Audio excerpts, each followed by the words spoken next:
معزز خواتین و حضرات، سب سے پہلے تو اسلام آباد پریس کلب کا بہت شکریہ کہ آپ نے ہمیں موقع دیا کہ ہم یہاں آئیں اور آپ سے بات کریں. مجھے بڑی خوشی ہے کہ ہمارے ساتھ پروفیسر نوشیلہ صاحبہ ہیں. یہ پیمز میں ہیڈ آف دی ڈپارٹمنٹ ہے اور ان کے وارڈ میں ہمارا ایک فسٹولا کا وارڈ ہے جہاں پر وہاں پر ان کا علاج ہوتا ہے. اس کے علاوہ میرے ساتھ لنسی پلزیک ہیں جو کہ امریکہ سے آئی ہیں، اور الیکسا ہیں، دونوں امریکہ سے آئے ہیں. یہ فسٹولا فاؤنڈیشن ایک ادارہ ہے جو کہ کیلیفورنیا میں ہوتا ہے، اور فسٹولا فاؤنڈیشن دنیا کے 29 ملکوں میں فسٹولا کے مریضوں کا علاج کرنے میں مدد کرتا ہے.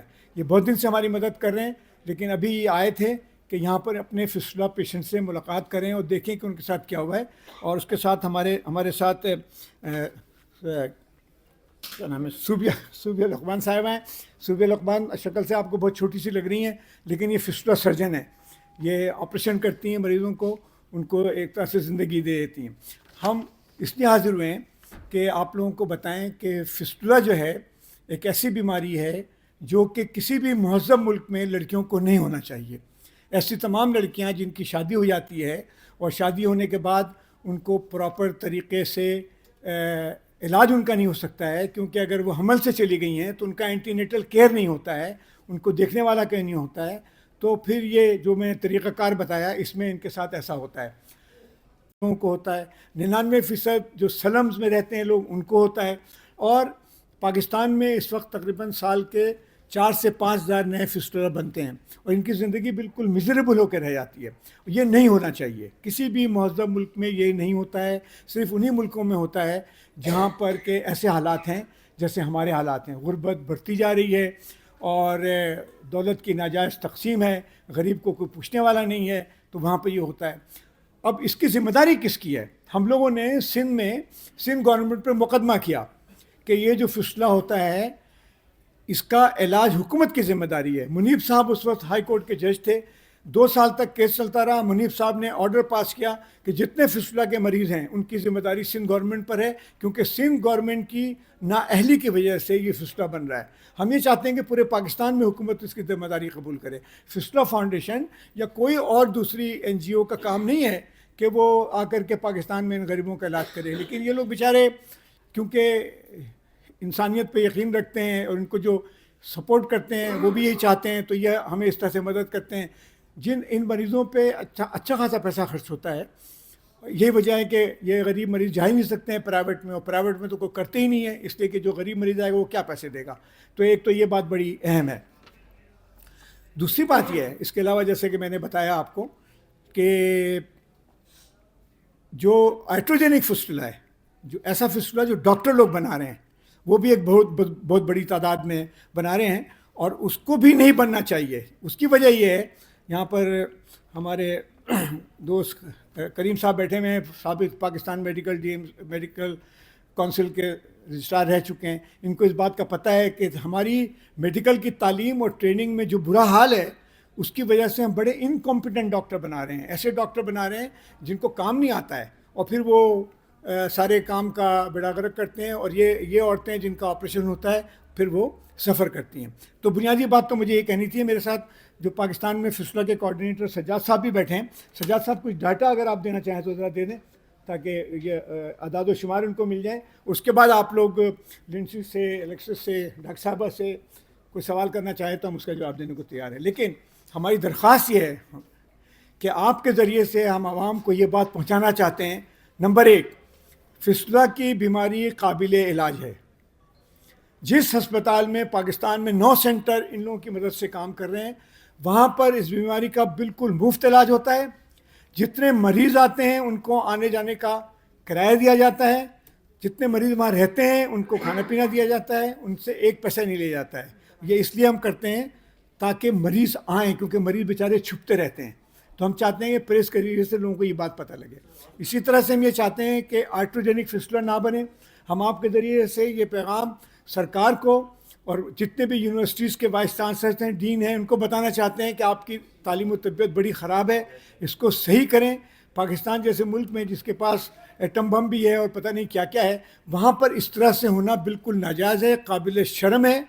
اور بہت ہی شرم کی بات ہے کہ ہماری غریب چھوٹی چھوٹی لڑکیاں جو ہیں ان کے ساتھ ایسا ہو. کھنا پور میں ہم گئے تھے چھوٹا سا ایک سلم کا علاقہ تھا. وہاں پر اس لڑکی کی شادی 15 سال پہلے اس لڑکی کی شادی ہوئی, پہلی پریگننسی ہوئی, بچہ ہوا اور اس کو آر وی ایف بن گیا, یعنی اس کا پخانہ مستقل بہنے لگ گیا. شوہر نے اس کو فوراً طلاق دے دی. ایک بیٹا پیدا ہوا تھا, اس کو لے کے چلا گیا شوہر. 14 سال تک یہ عورت کا پخانہ بہتا رہا. گھر والے سمجھتے رہے اس کو کوئی پیٹ کی بیماری ہے, لیکن اس کو فسٹولا بنا ہوا تھا. اس کو پتہ چلا ڈاکٹر صاحب کے ہسپتال میں ایک سینٹر ہے جہاں پر اس کا مفت علاج ہوتا ہے. وہاں وہ آئی, انہوں نے اس کا آپریشن کیا, وہ بالکل صحیح ہو گئی. ہم آج اس کے گھر گئے تھے کیونکہ یہ چاہتے تھے کہ ایسے کسی مریض سے ملے جن کا علاج ہوا ہے. تو وہ بالکل صحیح ہو گئی. اس کی دوسری شادی ہو گئی ہے, شوہر اس کا خوشاب میں ہے. تو ہمیں بڑی خوشی بھی ہوئی کہ اس عورت کا چہرہ دیکھ کر کے یہ سب رونے لگ گئے کہ وہ اتنی خوش تھی. آپ سوچیں کہ 13 سال تک جس لڑکی کا مستقل پخانہ بہہ رہا ہے اس کا کیا سلوک ہوتا ہے. تو ہمارے مریض سارے ایسے ہی ہوتے ہیں. میں ابھی سہیل صاحب کو بتایا تھا کہ پشاور میں ایک عورت کو آپریٹ کیا میں نے, آپریٹ کر کے میں کراچی واپس چلا گیا. وہاں سے ڈاکٹر روبی کا فون آیا کہ وہ ہم ڈسچارج کر رہے ہیں 15 دن کے بعد, وہ آپ سے بات کرنا چاہتی ہے. اس نے مجھے بولا ڈاکٹر صاحب 41 سال کے بعد میں نماز پڑھوں گی, 41 سال کے بعد میرا پیشاب بند ہوا ہے. تو اس طرح کے مریض ہمارے ہوتے ہیں. میں اس سے زیادہ نہیں بولنا چاہتا ہوں. میں چاہتا ہوں کہ آپ مجھ سے یا ان سے یا پروفیسر صاحبہ سے کوئی سوال کرنا چاہیں تو میں حاضر ہوں. ہاں ڈاکٹر صاحب یہ بتا دیجیے گا کہ اس میں جو ایک چیز تو آپ نے بتایا کہ کم عمری کی شادی, ٹھیک ہے, اس سے ہٹ کے بھی کوئی ایلیمنٹس نہیں. آبسٹیکل فسٹولا جو ہے بنیادی طور پر آبسٹیکل بچے کے پھنس جانے کے بعد بنیادی طور پر زیادہ تر لڑکیوں میں کم عمری کی شادی یا بڑی عمر میں ایسی جب ہوتا ہے نا چوتھا پانچواں بچہ ہوتا ہے نا تو اس کا وزن بڑھتا جاتا ہے. تو اگر کوئی ڈائبٹک عورت ہے تو اس کا بچہ بڑا ہوگا, اس کو ہو سکتا ہے. لیکن بنیادی طور پر کم عمری کی شادی میں یہ بچوں کو ہوتا ہے. ڈاکٹر صاحب کراچی کے جو آپ کے ہاسپٹل کام کر رہے ہیں ان کا ایڈریس, ان کے اگر نمبر آپ دے دیں عوام کو, اور دوسرا جو میڈم ادھر کر رہے ہیں کام جہاں جہاں پہ آپ کے سینٹر کام کر رہے ہیں تاکہ عوام کے لیے سہولت ہو, وہ قریب ترین وہاں آپ سے رابطہ کریں. بالکل ہم دیتے ہیں. اطہر بیٹھی ہیں یہاں پر. اطہر ہماری کوآرڈینیٹر ہیں, گزشتہ کئی سالوں سے 15-16 سالوں سے ہمارے ساتھ کام کر رہی ہیں. تو سارے سینٹر کے نام بھی ہم آپ کو دے دیں گے اور آنے جانے کا ایڈریس بھی دے دیں گے, فون نمبر بھی دے دیں گے. اس پہ ہم سے بات کر سکتے ہیں, کانٹیکٹ کر سکتے ہیں, ہم ان کو بلا سکتے ہیں. اچھا ڈاکٹر صاحب یہ جو ڈیزیز بتا رہے ہیں آپ, نام تو مجھے اس کا نہیں آ رہا. فسٹولا جی, اس کی علامات میں ایک تو یہ پتہ چلا ہے کہ یورین لیکیج ہے اور اس طرح سے, اگر اس کے علاوہ کیا اس کے پاس سے بدبو آ رہا ہے. میرے پاس ایک پیشنٹ آئی رحیم یار خان سے, وہ نکلی اپنے گھر سے ہمارے پاس ہسپتال میں آنے میں 6 جگہ اس کو بس کے ڈرائیور نے گاڑی سے اتار دیا کیونکہ اس کے پاس سے بدبو آ رہی تھی. تو اس کی علامت کوئی نہیں ہے, یہ بیمار نہیں ہوتے یہ لوگ, لیکن اس کی وجہ سے دبلے پتلے جاتے ہیں, دنیا سے بیزار ہو جاتے ہیں, ڈپریس رہتے ہیں. ان کو یہ پتہ ہوتا ہے کہ یہ کوئی ان کے ساتھ کوئی انہوں نے کوئی گناہ کر دیا ہے جس کی سزا ملی ہے. تو اس کے علامات بس یہی کہ پیشاب بہ رہا ہے. اچھا اس بیماری سے اس کی جو خاتون ہے اس کے افیکٹس سامنے آ گئے, بچے بھی کچھ ہو رہا ہوتا ہے کس کو؟ بچہ پیدا ہوتا ہے. نہیں, عام طور پر بچہ بھی مر جاتا ہے. بہت کم ایسی لڑکیاں ہوتی ہیں, جیسے اس بچی کی کہانی سنا رہا ہوں میں. اس کا بچہ پیدا ہو گیا اور اس کے بعد اس کو یہ شروع ہو گیا معاملہ. تو شوہر نے بولا بھائی ایسی عورت کے ساتھ میرا گزارا نہیں ہو سکتا ہے جس کا پیشاب پخانہ بہ رہا ہے. تو وہ بچہ اس نے طلاق دے دی, بچے کو لے کے چلا گیا. یہ لوگ امریکن لوگ ہیں, ان کو اس بات کا یقین ہی نہیں آ رہا تھا کہ بچوں کو کیسے لے کے جا سکتا ہے. سہیل صاحب مجھ سے کہہ رہے تھے کہ اس کو کورٹ میں جانا چاہیے تھا. تو مصیبت یہ کہ غریب عورتیں ہوتی ہیں بیچاری, کہاں جائیں, ان کو تو پتہ ہی نہیں ہوتا ہے کہ ان کے کوئی رائٹ بھی ہیں. تو یہ تو بنیادی طور پر ہمارے اسپتالوں کی ذمہ داری ہے کہ ایسے لوگوں کو, جیسے جسٹس منیب نے ہمارے فیور میں فیصلہ کیا اور حکومت کو پابند کیا کہ وہ کرے, لیکن حکومت تو قانون کو تو مانتی نہیں, آپ کو پتہ ہی ہے, نہ ہائی کورٹ کو نہ کسی کو, تو اس پہ عمل درآمد نہیں ہو سکا کوئی, لیکن فیصلہ محفوظ ہے. اچھا اس میں جو اس بیماری میں مبتلا ہوتی ہے خاتون یا بچی, اس کا کیا ابھی تک بقول آپ کے کہ پاکستان میں اس کا علاج ممکن ہے؟ 100% ہے. کیا اس 100% میں کوئی ایسا مائنس پوائنٹ ہے کہ جو لا علاج ہوئی ہو, نہیں, این جی اوز نے باہر کسی ملک میں فارن کنٹری میں اس کے علاج کے لیے ریفر کیا ہو یا لے کر کے گئے؟ دیکھیں, ایک تو ان کا 100% علاج ممکن ہے, لیکن اگر ایسا کوئی ہوگا تو یہ لوگ تیار ہوں گے کہ اس کو وہاں پہ ہی لے آئے کریں. لیکن اس کا علاج 100% موجود ہے. ہم یہ جو سرجن صاحبہ بیٹھی ہیں, اس طرح کے بہت سے سرجن ہیں جو سارا کام کرتے ہیں. بالکل 100% علاج اس کا ممکن ہے. اور جو پہلا دوسرا میں نے بتایا آئٹروجینک فسٹولا جو ڈاکٹر لوگ بناتے ہیں, اس کا بھی علاج موجود ہے, لیکن مریض کو پتہ ہونا چاہیے کہ کہاں علاج ہو رہا ہے. ڈاکٹر صاحب یہ جو فسٹولا